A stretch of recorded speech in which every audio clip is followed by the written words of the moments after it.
boa noite, meus caros irmãos, que o Mestre Jesus nos abençoe.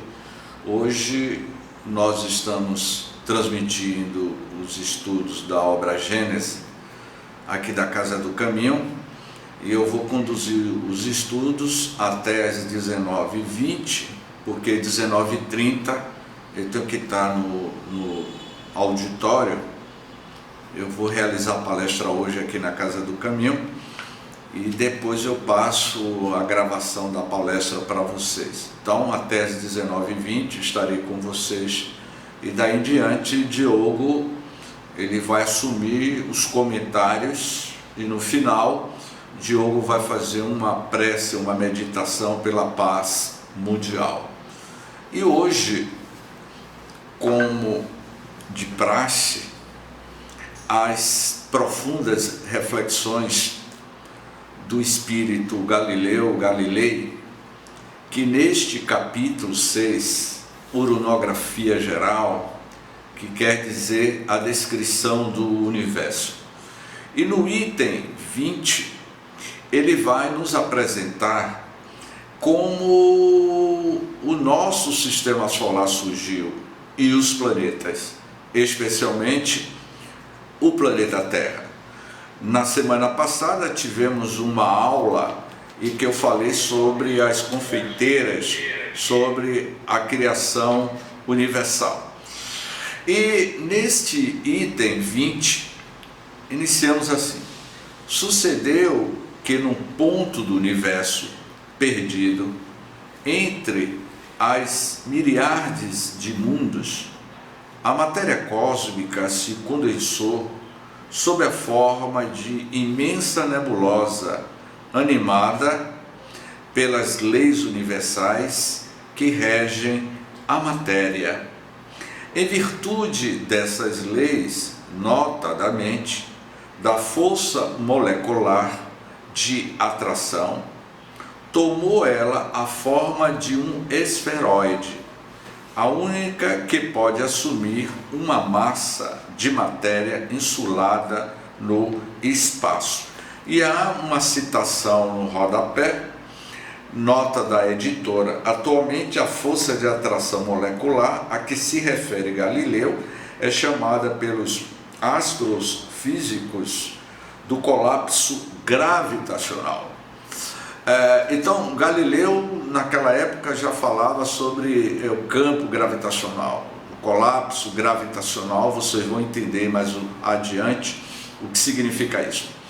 O movimento circular produzido pela gravitação rigorosamente igual de todas as zonas moleculares em direção ao centro logo modificou a esfera primitiva, a fim de a conduzir de movimento em movimento a forma lenticular.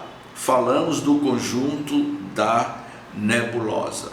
Lembra que no ano passado eu fiz um comentário se vocês tinham o hábito de limpar debaixo do sofá de vocês?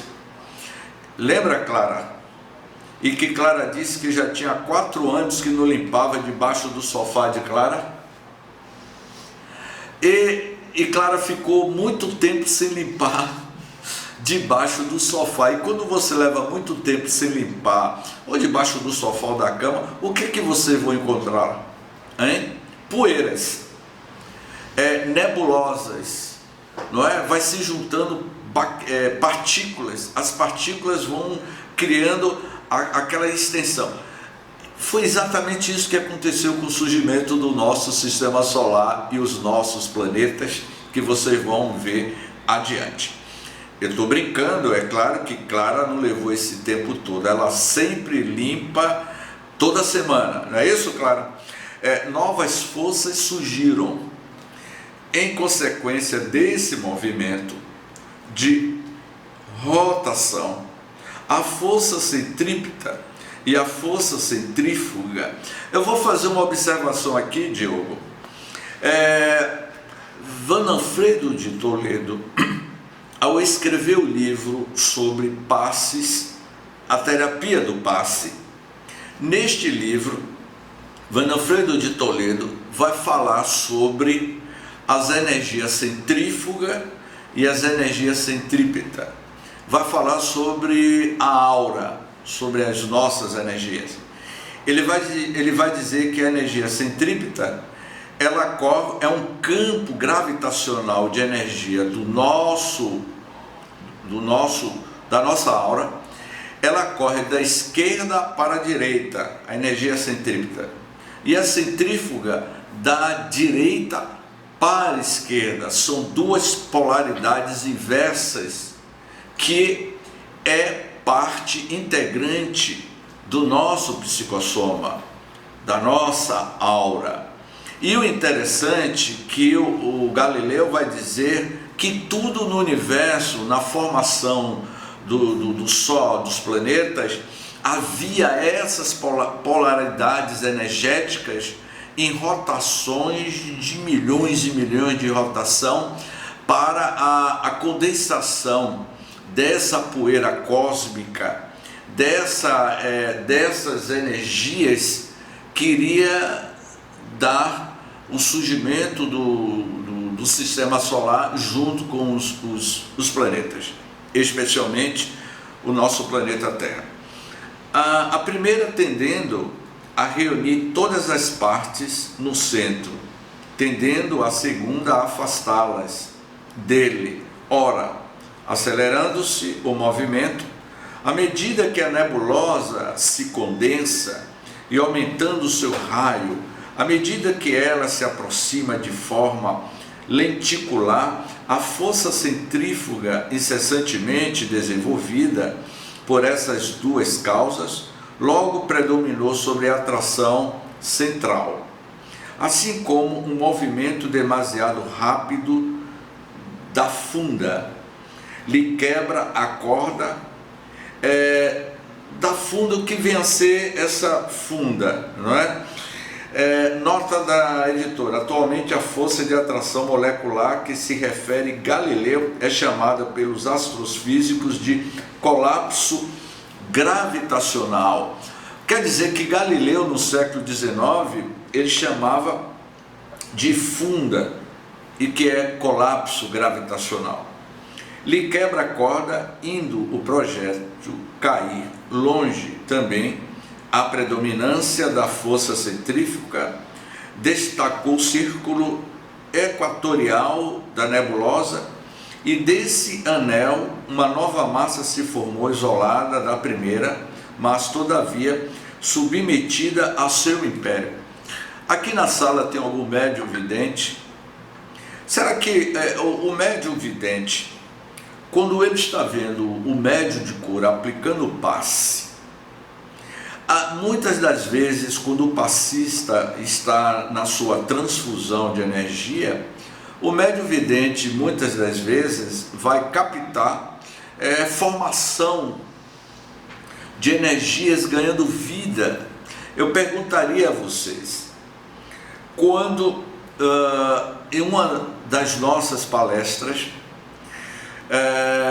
em uma instituição espírita muito pequena, e uma senhora, no encerramento da nossa palestra, ela começou a encerrar com Ave Maria, e na medida que essa senhorinha rezava Ave Maria após a nossa palestra, apagaram-se as luzes, e eu vi no fundo da sala um ponto de luz. Era um ponto de luz. Eu estava com os olhos físicos fechados, mas nós enxergamos com o olho da alma, com o espírito. Eu vi um ponto de luz muito pequeno, muito fraco, no fundo do auditório. E na medida que essa senhora rezava Ave Maria, eu percebi que aquele ponto de luz foi crescendo, ficou do tamanho de uma bola de ping-pong, foi crescendo e foi modificando as suas cores, o azul, era como se fosse um arco-íris em uma alta rotatividade. Essa rotatividade foi ganhando proporção e ficou do tamanho de uma bola de futebol, pairando sobre o auditório onde aquela senhora, era uma senhora muito simples, rezando Ave Maria. E no momento que ela intensificou a Ave Maria, aquela bola foi se aproximando dela. Era uma bola que rodava, era uma rotatividade intensa de luzes no formato de uma bola de futebol. E quando ela disse Amém, Ave Maria, aquela bola se transformou em uma imagem do rosto de Maria de Nazaré.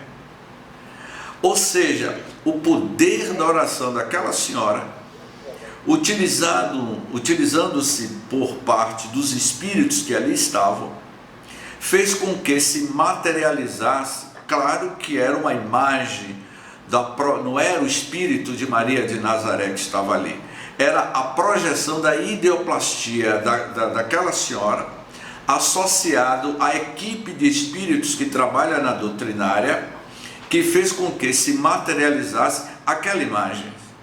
Então, quando Galileu está falando aqui nessas energias centrífugas e centrípetas, que havia esse campo de força de energias sendo manipulado pelos embaixadores, pelos arquitetos cósmicos, e que estava condensando aquilo que mais tarde seria o nosso sistema solar e o planeta Terra. E aí no item 22, a nebulosa geratriz, não é? Voltando para a minha amiga Ângela, não é, Ângela? Eu falei isso no ano passado. Então, você já deve ter perguntado, mas por que junta tanta poeira, fica aquela... Está me faltando aqui, Anne, a palavra certa, é Pucumã que chama, né? É Pucumã? Sabe o que é Pucumã? É aquelas poeiras que ficam debaixo do sofá da casa de Clara. Está sendo gravado, viu, Clara? Então, se você levar muitos anos, vai virar uma extensão. A nebulosa da nuvem de Magalhães, Anne e Ideia, que estão aqui nos ouvindo, ela vai se formando com essas partículas. E para a formação dessa partícula, existe, que eu sempre bato na tese fundamentada no livro dos Espíritos, que eles vão dizer que são os espíritos que manipulam a formação do universo, a formação das galáxias, não é? E Galileu está dizendo isso aqui, não é? A nebulosa geratriz que deu origem a esse novo mundo condensou-se e retomou a forma esférica, mas como primitivo calor desenvolvido por seus diversos movimentos, só com extrema lentidão se enfraqueceu o fenômeno que acabamos de descrever, se reproduziria muitas vezes e durante longo período, enquanto a nebulosa não se haja tornado bastante densa, bastante sólida, para oferecer resistência eficaz às modificações, de forma que o movimento da rotação sucessivamente lhe imprime. Lembramos aquele momento em que estávamos mergulhados no líquido amniótico, no ventre materno das nossas mães? Alguém lembra? Alguém aqui pode me descrever qual era o sentimento, a emoção de estar no mundo aquático, no ventre materno da mãe? Alguém pode me dizer dessa experiência? A gestação é exatamente esse fenômeno da vida do universo. O universo, ele foi gestado pelo Criador. E quando a maternidade, que eu digo que a maternidade é algo divina, teve esse processo cíclico de condensação, fantástico, não é, Deiane? Quando o processo de 9 meses para dar vida, para agora a gente está olhando aqui para o nosso amigo Antônio Dantas, não é, Antônio? Essa vida dinâmica. Então o universo, ele foi gestado. A nossa vida são 9 meses de gestação. O elefante são 2 anos para que o bebê vá nascer. E o nosso planeta Terra, ou melhor, o nosso sistema solar para surgir levou aproximadamente 8 bilhões de anos. Quase 8 bilhões de anos. O planeta Terra levaria 4,5 bilhões de anos para ser gestado, para chegar a esse nível em que a humanidade se encontra e com todas as formas de vidas biológicas, inteligentes que compõem a nossa estrutura terrestre. Então Galileu, ele vai nos pontuando: ela, pois, não terá dado nascimento a um só astro, mas a centenas de mundos destacados do foco central, não é? Esse foco central, saídos pelo modo de formação mencionado acima. Ora, cada um de seus mundos revestido como o mundo primitivo das forças naturais que presidem a criação dos universos. Ou seja, ele está dizendo que é a formação dos universos, no plural. E, James, Galileu está querendo afirmar que existe outros universos? Quando eu fiz um comentário há alguns anos na Chapada, em um seminário sobre espiritualidade e ufologia, eu disse que naquela época, eu dizia que o nosso universo foi criado pelas trompas de Falópio do Criador, não é? O que é as trompas de Falópio? Eu falo muito isso. É onde passa toda a pista de alta velocidade, aonde o esperma vai dar origem à vida. Então Deus gestou o nosso universo de outro universo. Os espíritos, no livro dos médiuns, especialmente no livro dos espíritos, eles vão afirmar que antes de surgir o nosso universo, já existia outros universos. O universo poderia nunca ter existido, mas o mundo espiritual já existia bem antes do surgimento do que nós entendemos da teoria do Big Bang, de 15 bilhões de anos. E Galileu está nos advertindo, meus irmãos, penso que Galileu está querendo dizer isso. Todos nós somos seres de infinitas potencialidades divinas. Então, quando ele diz assim, sucessivamente novos globos, que desde então lhe gravitarão em torno, como ele, juntamente com os seus irmãos, gravita em torno do foco que lhe deu existência e vida. Ou seja, Joana de Ângeles, eu indico esse livro para todos, Constelação Familiar. Neste livro, Constelação Familiar, Joana de Ângeles, ela vai dizer que os pais é o Sol e que os filhos são os pequenos planetas que gravitam ao derredor do campo gravitacional dos seus pais. Olha que coisa muito poética e profunda, não é? Então todos nós estamos gravitando ao derredor de algo grandioso, que é a gravidade, que eu diga assim, do campo gravitacional do amor, do Cristo, de Deus. Cada um desses mundos será um só, centro de um turbilhão de planetas sucessivamente destacados do seu equador, não é?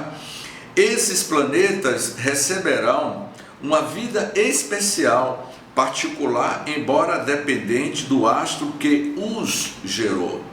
Os planetas são assim formados de massa de matéria condensada porém ainda não solidificada, destacando da massa central pela ação da força centrífuga e que tomam, em virtude das leis do movimento, a forma esferoidal, mais ou menos elíptica, conforme o grau de fluidez que conservaram.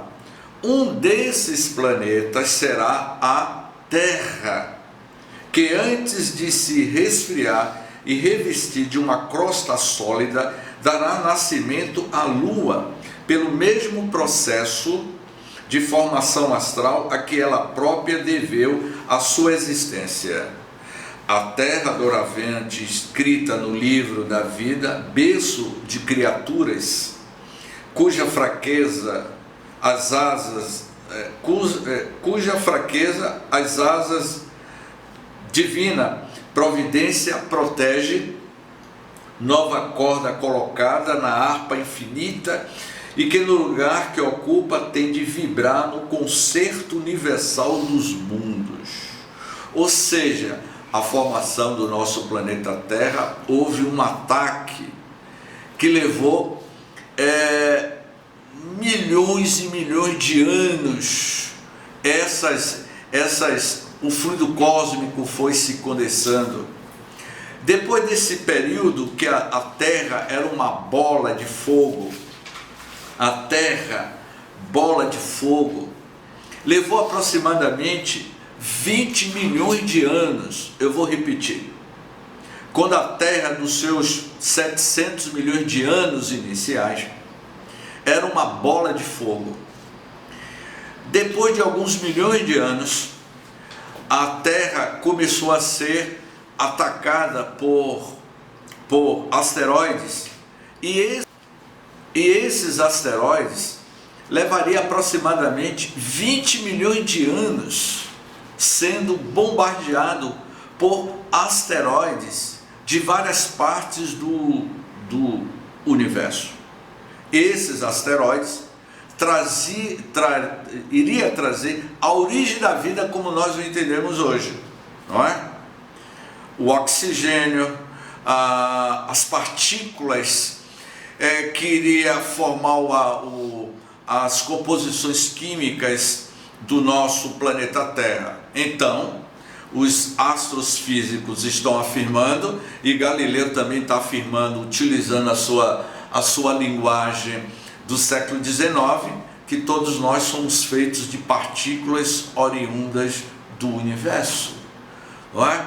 Que nós somos constituídos desses bombardeios dos asteroides que estava trazendo o aminoácido que mais tarde daria a todas as formações de vida na Terra. E aí apareceu um planeta errante. Era por volta de 1 milhão de anos, aparece um planeta errante quando a Terra era uma bola de fogo. Um planeta se choca diretamente com o nosso planeta, e nesse choque ele praticamente se fundiu com o planeta Terra, e nessa explosão iria surgir a Lua. Essa Lua que seria o pêndulo da gravidade do nosso planeta Terra. E aí, com essa explosão de muita energia intensa, iria surgir a Lua. E a Lua, quando surgiu naquela época, era uma bola vermelha.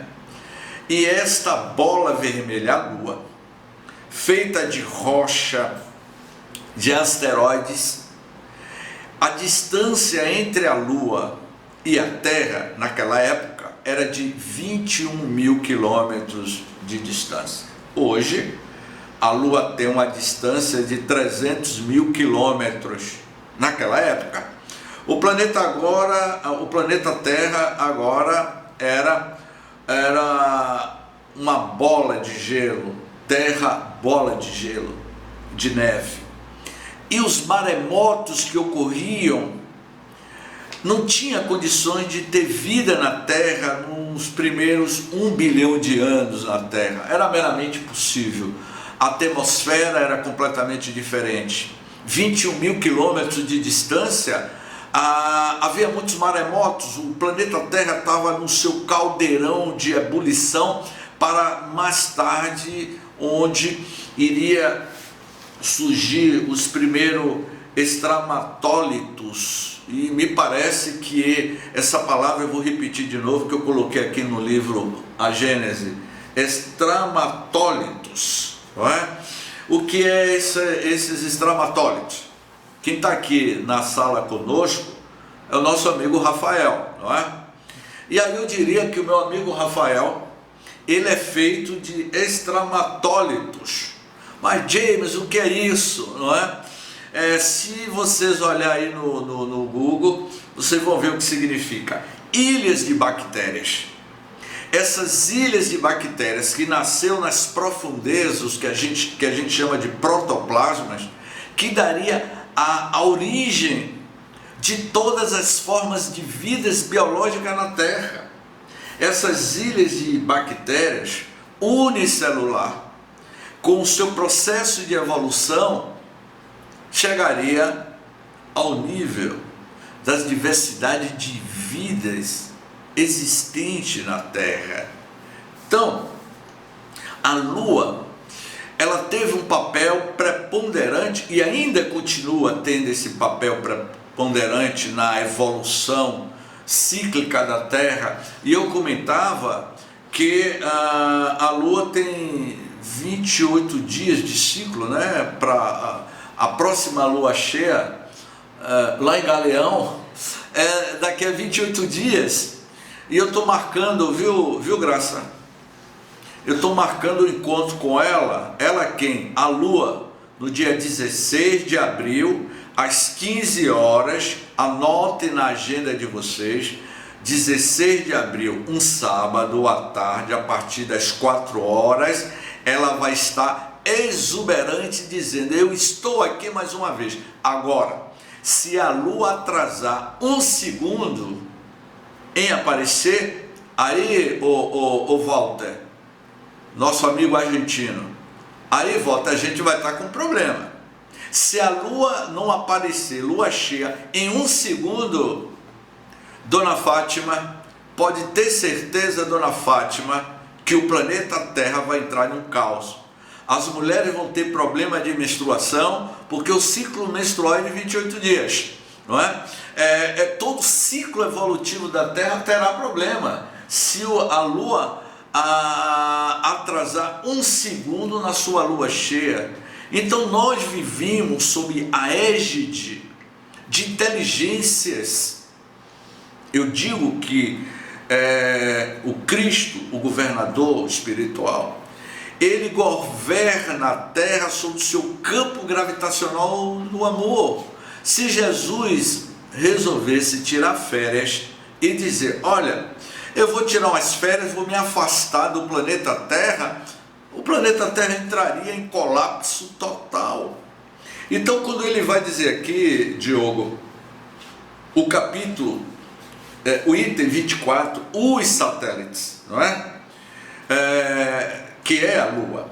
Antes que as massas planetárias houvessem atingido um grau de resfriamento bastante a lhe operar a solidificação, massas menores, verdadeiros glóbulos líquidos se desprenderam de algumas no plano equatorial. Eu perguntaria, Diogo, cadê Diogo, que eu não estou vendo o Diogo aí? O que é que existe do outro lado da Lua? A gente só aponta as nossas lunetas. A Lua cheia é puro romantismo, né? A Lua cheia tem o seu magnetismo, e do outro lado da Lua, a parte oculta da Lua, o que é que existe do outro lado? Vamos pesquisar. Plano em que é maior a força centrífuga e, por efeito das mesmas leis, adquirir um movimento de translação em torno do planeta que a gerou, como sucedeu a estes com relação ao astro central que lhe deu a origem. Foi assim que a Terra deu nascimento à Lua, cuja massa menos considerável teve que sofrer um resfriamento mais rápido. Esse resfriamento mais rápido levou bilhões e bilhões de anos. Nós estamos nos últimos segundos de meio-dia. E amanhã, 1h da tarde, como estará o nosso planeta Terra? Ora, as leis e as forças que presidiram ao fato de ela se destacar do equador terreno, não é? E o seu movimento de translação no mesmo plano agiram de tal sorte que esse mundo, em vez de revestir a forma esferoidal, tomou a de um globo ovoide, isto é, a forma alongada de um ovo. Ou seja, quem foi, lembra que na semana passada, não é? A nossa amiga Dona Déia, que está aqui nos assistindo, viu, Graça? Você conhece Déia, não conhece, Graça? Ela está aqui me ouvindo. Sabe o que foi que ela fez ontem, na semana passada, Graça? Abre o microfone aí, Graça, que a gente vai fazer uma fofoca aqui de Déia na presença dela. Na semana passada, eu falei sobre as confeiteiras. Lembra que eu falava das confeiteiras, que são as Aí eu perguntei a Déia, James, eu não lembro disso. Déia não assistiu essa parte da introdução e ficou me perguntando como é que foi que você vai assistir, Déia. Não foi isso? Então, o que eu quero dizer que a formação do mundo da Lua está sob a égide, o Osmar, meu amigo argentino, com mãos dos engenheiros cósmicos. Quem são esses engenheiros cósmicos? São as confeiteiras, entendeu, Déia? São as confeiteiras. Então, manipulando a massa cósmica. Por que a Lua não tem uma forma perfeita? É uma forma de um ovo, como o Galileu diz aqui. Que ele é o pêndulo. Quando houve a tsunami em 2011, era 11 de março de 2011. Até um número cabalístico, né? 11 de março de 2011. Houve uma tsunami, um terremoto em Fukushima, na ilha do Japão. Aquele terremoto fez com que a translação da Terra atrasasse meio segundo. Isso trouxe consequências, meio segundo. Então, a Lua, ela é o papel preponderante para as formas de vida biológica na Terra. Clara pode falar melhor do que eu, porque Clara tem um cabelo enorme, mas tem época para cortar o cabelo no período de lua cheia, é isso mesmo? Não é? Aproveitando, falando de cabelo, não é? Enfim, tinha um espírito que orientava umas jovens moças no sertão da Bahia, esse espírito que dizia que as adolescentes deveriam cortar o cabelo no período de lua cheia.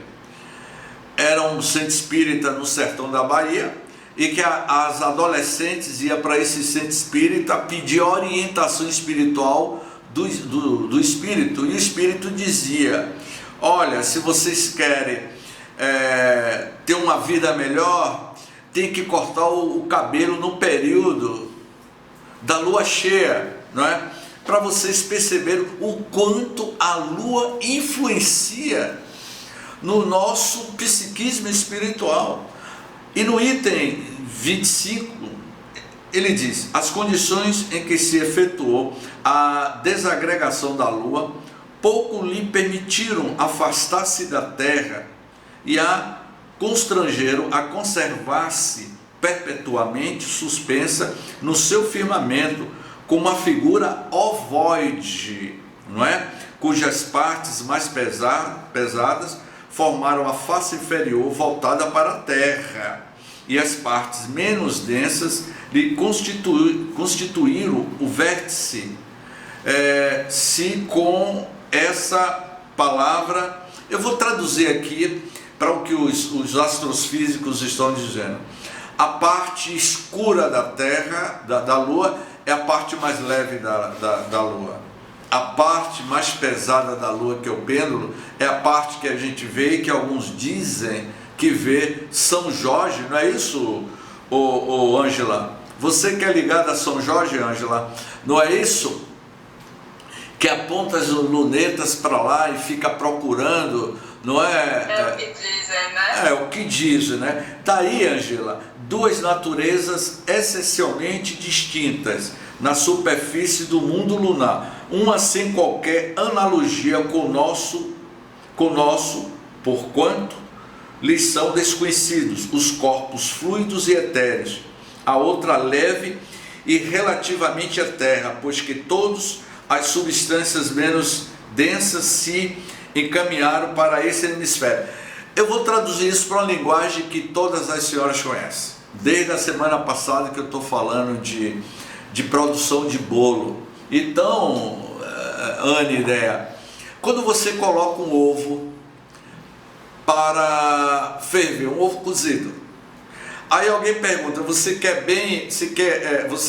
esse ovo? Eu vou pedir agora ajuda aqui às universitárias. Quando você bota o ovo para ferver, às vezes ele não fica uma parte dura e uma parte mole, não é isso? Não é? Não é isso? Então você bota para ferver o ovo, né? Aí se você tirar antes do tempo, você vai perceber que uma parte ficou sólida, não é isso? E outra parte ficou mais mole. É exatamente isso que aconteceu com a Lua. A parte escura da Lua é a parte rochosa mais dura. A parte clara que nós vemos da Lua é a parte mais leve, que não se solidificou nessa intensidade desse tipo de rocha que compõe a parte oculta da Lua. Entenderam? Então, pulando para o item 26, vocês entenderam, não entendeu? Não é? Então, o número e o estado dos satélites de cada planeta tem variado de acordo com as condições especiais em que eles se formaram. Ou seja, meu amigo Antônio Dantas, eu e Antônio Dantas e Dona Fátima, se eu não me engano, nós estamos no estudo das segundas-feiras à noite, aonde a gente estuda sobre a questão da ecologia dos animais. E a partir de segunda-feira nós vamos começar a estudar, sob a direção de Kessia Teles, o estudo de Deus na natureza. É um livro de Camille Flammarion, Deus na natureza. E Camille Flammarion tem um livro que fala sobre narrações do infinito, Urânia. E esse livro, Urânia, tanto quanto Narrações do Infinito, Camille Flammarion, que foi um grande astrônomo francês, vai dizer que existem planetas que têm satélites completamente diferentes. Como, por exemplo,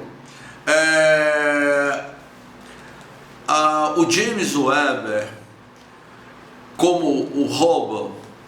Recentemente, eles descobriram que Júpiter tem 3 luas, e uma dessas luas mais significativa é a Lua Europa. Eles descobriram que a Lua Europa tem mar, tem água, é um mundo aquático congelado. Lembra que o nosso planeta Terra foi uma bola de gelo. O nosso planeta Terra, que era uma bola de brasa incandescente, esfriou e ficou aproximadamente quase 1 bilhão de anos gelado. Só foi destruído por conta dos asteroides. Então, se a Terra há 1 bilhão de anos atrás era uma bola de gelo, o que os cientistas estão descobrindo hoje, que a Europa, que é um dos satélites de Júpiter, é uma bola de gelo, e que na sua superfície, nas entranhas do satélite Europa, que é o satélite tipo a nossa Lua em Júpiter, tem um mundo aquático.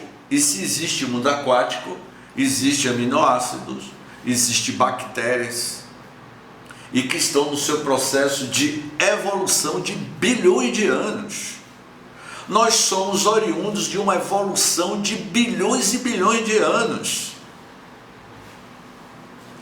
É manifestado, arquitetado por esses engenheiros siderais. Portanto, encerrando no item 27, que eu vou concluir o 27 e vou passar para Diogo, porque eu vou ter que ir para o auditório fazer a palestra daqui a pouco. Mas no item 27, ele diz assim: além de seus satélites, não é?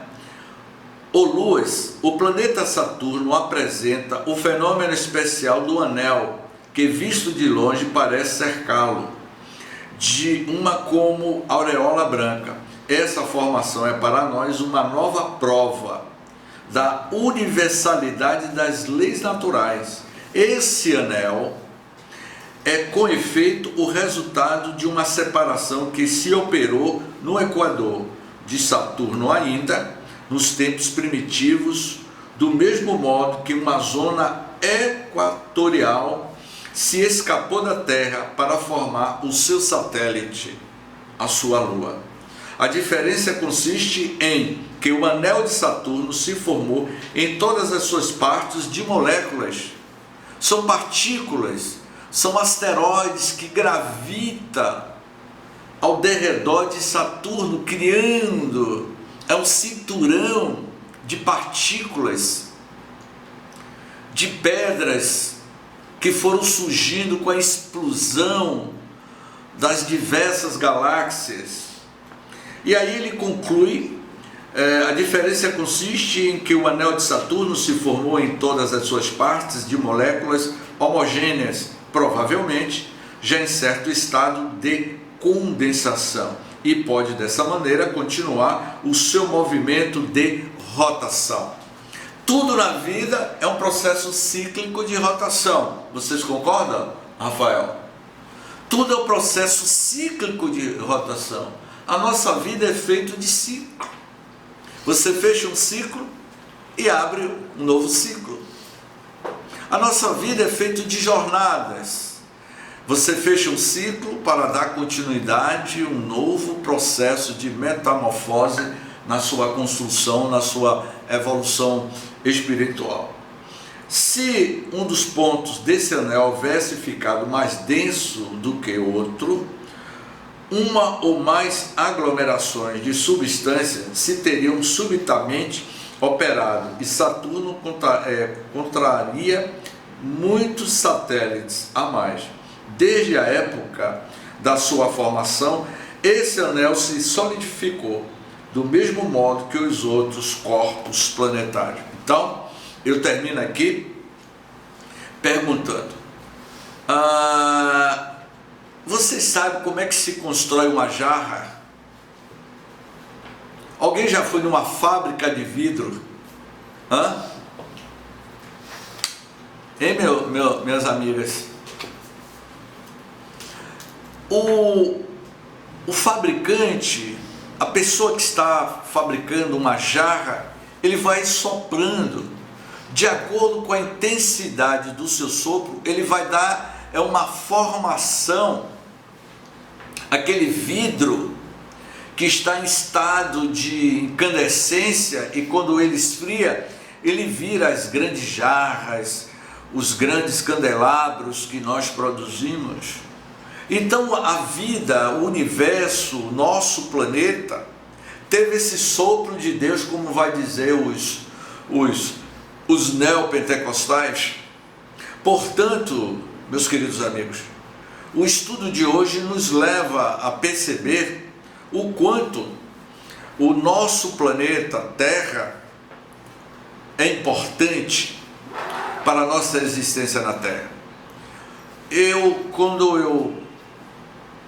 mais tarde, eu vou postar no grupo um vídeo sobre o surgimento do nosso sistema solar e o surgimento do planeta Terra.